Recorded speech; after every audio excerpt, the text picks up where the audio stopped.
Beka, yangi non apparat ishlatayotganlar manaqa filtr qo'yish kerakmi, kerak emasmi, shartmi, shart emasmi, nima deysiz aka?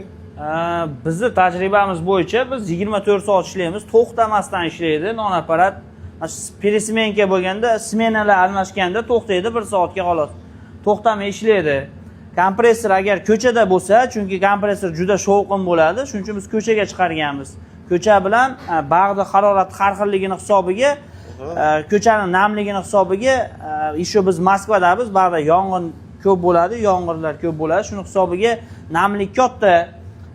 Bizda birinchi problema bo'lganimiz non apparat klapan ishlamay qoladi, ichiga suv to'planib qoladi, kondensat bo'lib, nimadan suv o'tib, havo bilan birga suv keladi-da, maytdan bundan ham o'tib ketib, magnitli klapanga kirib, magnitli klapan ishlamay qoladi. Keyin ochib, tozalab, quritib, qaytadan solish kerak bo'ladi.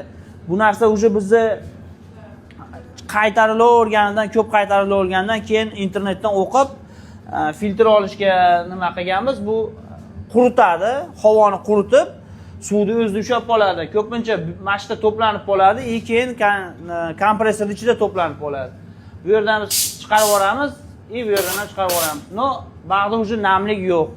Bag'da уже chiqarmay qo'yganmiz, chunki уже quruq havo kelyapti, tiqilmasdan, qatimasdan ishlayapti. Chunki birorta odam kelib, buni kechqurun 2-1 da buzilsa, bitta odam uyqusini buzib kelib, tozalab, to'g'rilab ketish kerak bo'ladi.